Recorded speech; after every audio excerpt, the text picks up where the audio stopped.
bienvenue dans la spéciale Quai Neuf épisode 2. Alors ça y est, c'est officiel, Quai Neuf ouvre ses portes à la culture, à la Nester. Et ici c'est une véritable ambiance de quai puisque l'ambiance, l'atmosphère, l'impatience est palpable. Les gens attendent de pénétrer dans ce nouveau vaisseau pour un voyage au centre de la culture.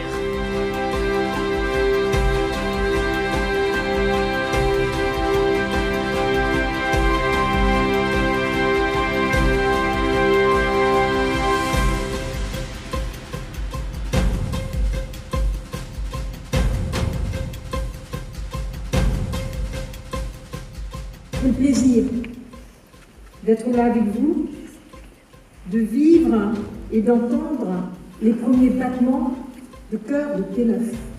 En souhaitant à la vie associative lanestérienne une dynamique nouvelle, et puis en souhaitant à la Nester un bel avenir Quai Neuf. Je suis avec Cécile Moga qui est l'architecte de Quai Neuf, que certains ont déjà renommé le diamant, l'origami. Et c'est vrai que ce qui interpelle d'emblée quand on regarde le bâtiment, c'est sa forme particulière, asymétrique, aérienne. Donc comment allier performance artistique et performance technique? Donc c'est vrai que c'était un sujet pas évident, c'était un véritable challenge ce projet. Déjà, il y avait un certain nombre de contraintes au niveau du site, puisque le site était très contraint.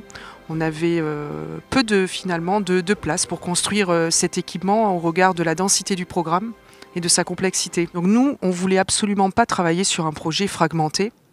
On voulait vraiment travailler sur un projet homogène et vraiment, au final, obtenir une unité dans le projet. Au cœur du projet, sur le plan, nous avons implanté d'abord la salle et autour se sont développés tous les autres espaces. C'est ce qui fait aussi la particularité de ce projet.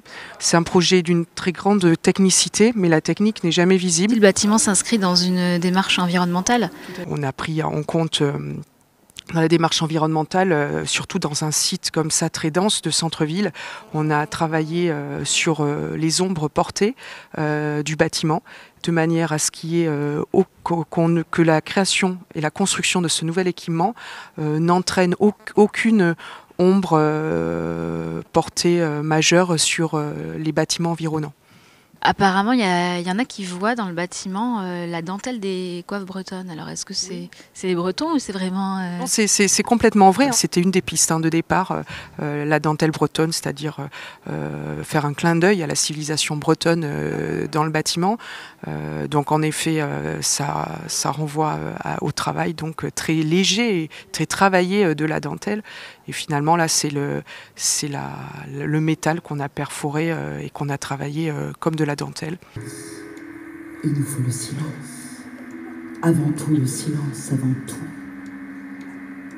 Je réclame sur le champ un silence généralisé, irréductible, incoercible. Je suis avec Luc Amoros, qui est le metteur en scène de la compagnie Luc Amoros et qui s'apprête à jouer bientôt La Tortue de Gauguin. Alors Luc Amoros, qu'est-ce que ça fait d'inaugurer un lieu comme Quai Neuf? C'est toujours émouvant d'inaugurer un théâtre. Parce qu'un théâtre, c'est un lieu qui obligatoirement nous est cher à nous, artistes. J'exige l'immédiat engluement de toute chose et de toute œuvre dans un silence patient.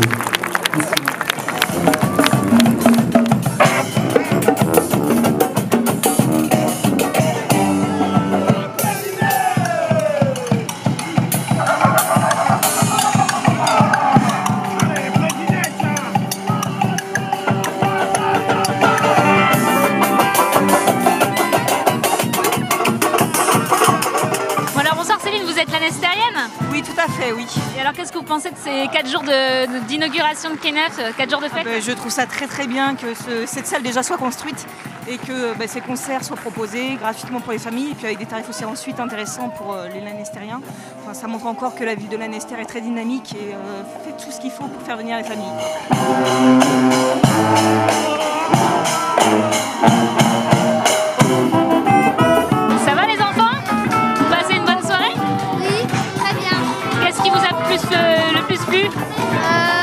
C'est les instruments.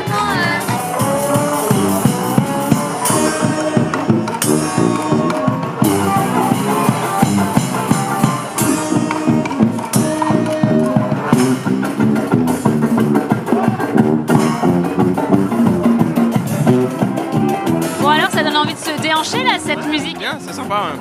Vous êtes de Lanester? Ouais, j'habite à côté. Ouais. Et comment vous envisagez, enfin comment vous appréciez cette salle? Non, c'est bien ce qu'ils ont fait. La salle elle est belle, il y a une belle architecture. Et après, faut que le quartier suive derrière, mais il y a des projets en cours, donc c'est plutôt sympa. Ouais. En tous les cas, il y a encore 2 beaux jours de fête qui s'annoncent. Et oui, parce que demain, place à Olivia Ruiz et dimanche, un spectacle familial à 17h avec Familia Flows pour Teatro d'Illusio. Bye bye!